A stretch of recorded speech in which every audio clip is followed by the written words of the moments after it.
Dans les épisodes précédents, après la promulgation de la loi de simplification dite Warsmann en 2012, le JIP-MDS mène le déploiement progressif de la DSN. On l'a fait étape par étape. Il y a eu des phases d'obligation avec donc finalement des augmentations du nombre de déclarants. En 2017, on avait quasiment les 2 millions d'entreprises. Je crois qu'on était à un taux de 95%. La DSN marque un tournant majeur pour les entreprises. Vous allez tout nous dire dans un seul et même fichier qui va émaner directement de votre logiciel de paye. Simplification, dématérialisation, point unique d'entrée. Et avec la DSN en place, un champ des possibles s'ouvre au service des Français. On a créé toutes les déclarations du point de vue de l'utilisateur. Au début, c'est un peu un choc culturel quand même. On nous prenait plutôt pour des extraterrestres. On sentait qu'on était tous en train de construire quelque chose. On n'a pas dit du jour au lendemain, bon allez, tout le monde à la DSN. Je me suis pas ennuyé une seule seconde. Dans cette démarche d'action de rester discret pour être efficace. Ça a quand même simplifié la vie de beaucoup de gens.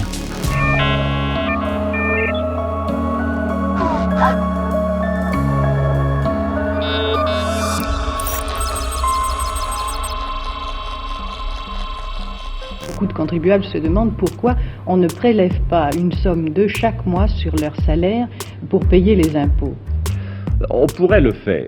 L'éternelle question refait surface et comme toujours en pareil cas, on reparle du prélèvement à la source. Une méthode qu'appliquent la plupart des pays européens, mais qui semble très difficile d'application en France. Ça ne simplifiera pas fondamentalement la vie du contribuable. L'impôt à la source va peut-être débarquer en France. Et clairement, nous devrons examiner si une retenue à la source est plus efficace et plus avantageuse. Le ministère des Finances prépare le prélèvement de l'impôt sur le revenu à la source. En 2015, alors que la déclaration sociale nominative est en plein déploiement, un vieux serpent de mer refait son apparition.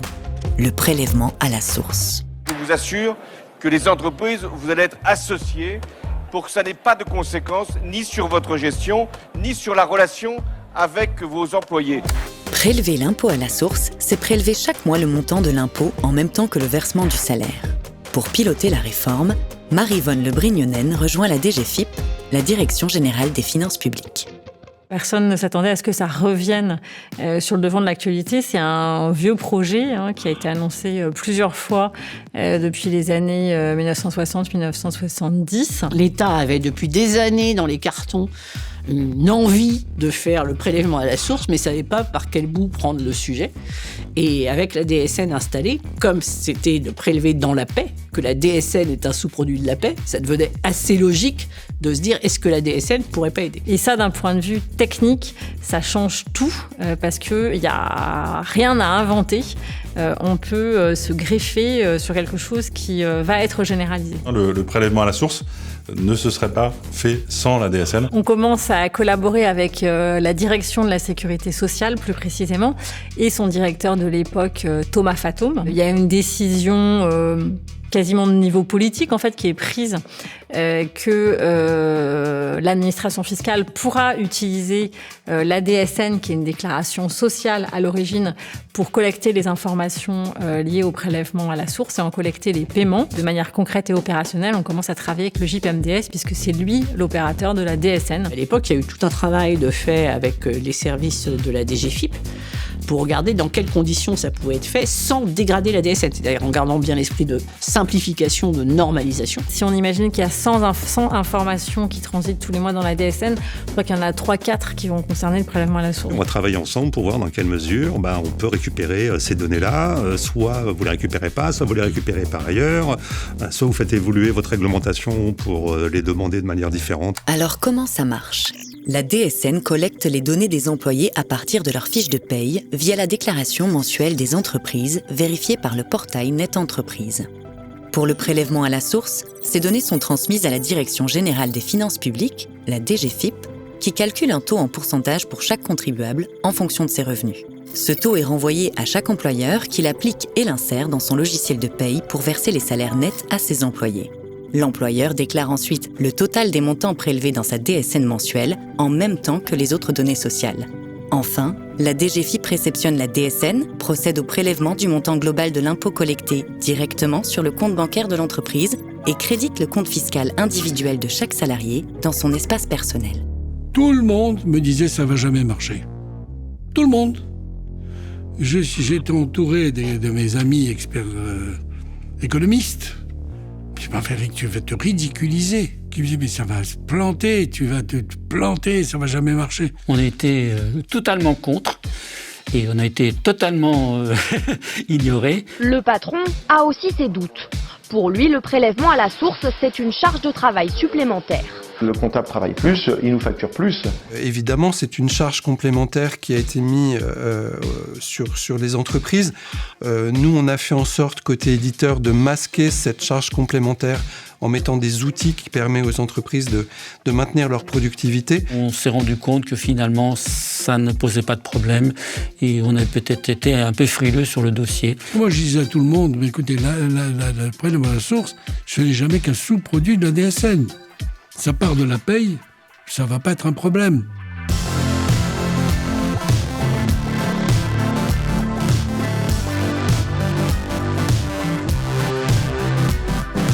La manière dont ça s'est concrétisé, c'est vraiment des centaines et des centaines d'heures de réunions, d'ateliers de travail, d'instances de gouvernance et d'arbitrage à différents niveaux. Gérald Darmanin a mis le budget. Qui a cru ? La France a été un petit peu archaïque sur ce point, il est temps de se moderniser. Et qui est un chef de projet. Moi, j'ai vu, il dirigeait ça comme un projet. Là, tous les jeudis, il nous réunissait, il prenait des décisions. On a petit à petit défriché et arbitré tout ce qui pouvait poser problème. Le délégué interministériel de l'époque, M. Bull, et les acteurs de la DGFiP ont œuvré dans le bon sens, quoi. Donc, finalement, ça s'est très bien passé. On y est arrivé collectivement, mais les débuts ont été assez folkloriques. J'ai des souvenirs de réunions fleuves, avec des personnalités assez fortes, que ce soit Elisabeth ou moi. La DGFiP, c'est extrêmement régalien. Et le JPMDS, c'est une petite entité qui fonctionne plutôt comme une PME de pointe. Donc, au début, c'est un peu le mariage de la carpe et du lapin. Mais je crois qu'ils ont compris que s'ils voulaient que ça fonctionne, il fallait vraiment qu'ils jouent le jeu et qu'ils arrivent à trouver les leviers pour mettre en place les textes qui permettraient que ce soit pas contre-naturel par rapport au fonctionnement de la DSN. Ça a forgé des amitiés à l'arrivée, mais c'était pas gagné. En interne, pour les équipes du GIP, ça a été un travail à part entière. En plus, ça les obligeait à changer de prisme, puisque là, ils travaillent avec Bercy, avec le ministère des Finances. C'est Bercy, c'est le paquebot. Se retrouver en réunion avec eux sur des enjeux aussi importants, c'est extrêmement stimulant, c'est extrêmement valorisant pour le GIP. Il y avait une pression énorme, parce que là, on touchait plus à la vie des entreprises avec le prélèvement à la source, mais à la vie des concitoyens. Et on avait été quand même dans un esprit très, très, très volontaire, très positif. On avait réussi la DSN, donc le pass, on allait le réussir aussi. Le cœur du système pour les entreprises, ça a été conçu par Net Entreprise. Les CRM qui reviennent tous les mois pour 2 millions de personnes pour donner les taux, il faut que ça tourne et il faut que le système les absorbe. Il y a eu des travaux très, très conséquents sur tout le panel technique de nos compétences, quoi. La clé de la réussite, chaque détail était pris en compte, chaque simplification qui pouvait être menée à bien l'a été. Et ça a été encore une fois un très très grand moment de satisfaction de voir un projet aussi technique mener à bien et finalement aussi simple. Avant le lancement, Darmanin me dit « Tu es sûr que ça va marcher ?» Je dis « Mais oui, ça va marcher ». Donc j'étais peinard. Alors le prélèvement à la source est à partir du 1er janvier 2019. L'heure de vérité quant au prélèvement de l'impôt à la source. Les premières feuilles de paye viennent d'être reçues. C'est le grand bouleversement de ce début d'année et ça concerne 38 millions de Français. C'est réellement une simplification pour le contribuable. Je préfère cette option que de devoir anticiper ma trésorerie. Là, chaque mois, c'est assez pratique pour moi. J'ai un excellent comptable et je pense qu'il va passer quelques heures à m'expliquer et ça ira très bien. Il a l'habitude. Pour nous, utilisateurs, le travail a été performant, a été fait dans notre intérêt, et finalement, le prélèvement à la source est venu s'intégrer assez nativement, assez facilement à tout le dispositif de DSN. On a vu que ça marchait, que les entreprises râlaient pas, et que donc ça n'avait pas entraîné de complexification supplémentaire. La collecte s'est aussi améliorée au travers du prélèvement à la source. Ça, je pense que ça a aussi aidé à ce que la DSN arrive un petit peu à s'implanter partout. Tout au long du projet DSN et du pass, on était un peu sous le projecteur, sous le feu des projecteurs. Et donc, on a été perçu quand même comme un groupement d'intérêt public qui fonctionnait bien. Le GIP, c'est sûr, a une réputation certaine de faire ses projets dans les délais et en respectant les coûts impartis, ce qui est quand même pas mal. Le prélèvement à la source, en effet, a apporté une légitimité complémentaire parce que la DSN était déjà parfaitement légitime. Ces deux projets ont rendu une encore plus grande légitimité au JPMDS. Pour les responsables de la protection sociale en France, le JPMDS est désormais reconnu comme un acteur central. Le GIP, c'est un bon endroit où techniquement, mais aussi stratégiquement, se mettent autour de la table l'ensemble des émetteurs et des consommateurs de données sociales. Donc c'est une instance en effet qui permet d'avoir une connexion permanente entre le monde de la donnée sociale, le monde de la protection sociale et puis le monde de l'entreprise. Le GIP MDS, il a transformé de manière assez radicale la façon dont on calcule les droits sociaux, dont on attribue ces droits, dont on assure le suivi. Il a permis donc plus de fiabilité, plus de réactivité, moins d'erreurs, moins de complexité aussi, pour les entreprises comme pour les citoyens. Pierre Prébille prend la tête de la sécurité sociale en 2024. Thomas Fatome est lui désormais directeur général de la Caisse nationale de l'assurance maladie, la CNAM. C'est des matières qui sont extrêmement techniques, qui sont pas très visibles, mais qui sont indispensables. Et moi, j'ai travaillé avec des gens extrêmement engagés, qui croyaient à ces projets, qui étaient déterminés. Le rôle du GIP ou MDS aujourd'hui est établi. C'est le point d'entrée unique de l'ensemble des déclarations sociales ou de la quasi-totalité, s'il en manque encore quelques-unes. À partir du moment où on devient point de pivot des déclarations électroniques, si on referme la porte, il n'y a plus rien qui marche. Donc voilà. Alors une telle place que tout le monde a envie de faire de la DSN. C'est vraiment intéressant de montrer que la DSN, premier grand chantier interrégime, c'est aussi une condition de la mise en œuvre d'autres chantiers majeurs sur la protection sociale. Pour compléter le prélèvement à la source, le PASS, Passereau fait son apparition pour prélèvement à la source, revenu autre. Les employeurs publics n'avaient pas de DSN à l'époque, donc on a imaginé Passereau. On a réutilisé plein de choses de la DSN pour pas tout avoir à redévelopper. On a mutualisé le plus possible. Et donc, on a pu faire ce système Passereau en 1 an. Ça va devenir une déclaration mensuelle qui permet de déclarer les versements et les paiements qui sont faits par les organismes ou par les entreprises publiques vers leurs agents ou vers les bénéficiaires. C'est-à-dire les données de revenus de remplacement, donc tout ce qui est allocation chômage, congés payés par des caisses de congés payés, indemnités journalières, etc. Après la DSN et Passereau, d'autres innovations sont lancées par le JPMDS.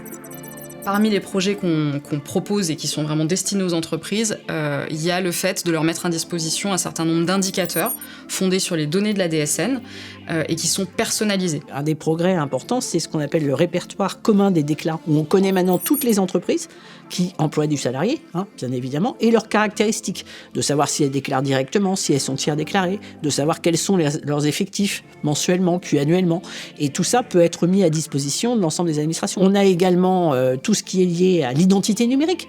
Maintenant, pour toutes les entreprises qui emploient du personnel, on a une identité numérique certifiée au niveau de Net Entreprise. La DSN, notamment, on s'est appuyé dessus pour calculer le montant net social. Donc, qui est un montant qui doit permettre pour chaque individu de calculer les droits auxquels il peut bénéficier dans le cadre des prestations sociales. On a accumulé au fil des années un trésor. Ce trésor, c'est les données sociales. Grâce à la DSN, on sait tout. Et avec maintenant le cloud d'intelligence artificielle, c'est extraordinaire. On pourrait faire des simulations sur tout. Avec les données de la DSN, une nouvelle réforme des prestations sociales a pu être engagée, appliquée à toute la France depuis mars 2025, avec la solidarité à la source. Grâce au montant net social, le revenu de solidarité active, le RSA et la prime d'activité sont directement pré-remplis dans les déclarations de leurs allocataires.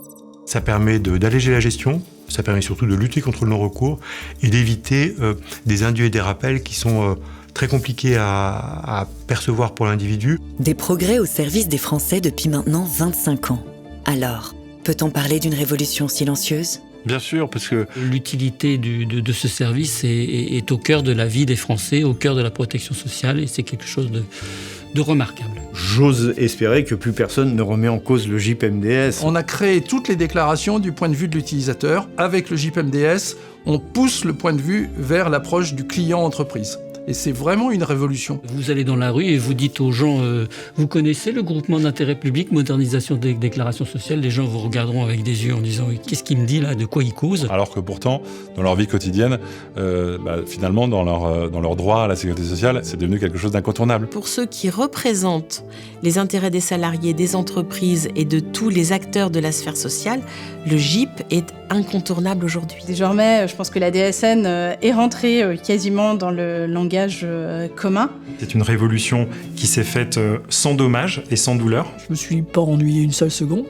Même peut-être des fois c'était un peu trop soutenu. C'était très riche. On avait l'impression d'être utile. Je sais qu'à travers les actions que je mène, tout simplement je simplifie la vie des entreprises et que c'est pas rien. Je suis intimement persuadé de contribuer à l'amélioration et à la simplification de la protection sociale. Le GIP fait un travail d'intérêt général. En fiabilisant, nous, le système DSN, on sécurise les droits de l'ensemble des salariés de France. Surtout, j'ai le sentiment que nous, le GIP, a tenu ses promesses. Et puis maintenant, il survivra. Quand on parle de révolution silencieuse, on est vraiment dans cette démarche d'action de rester discret pour être efficace. Et ça, c'est une signature du GIP MDS.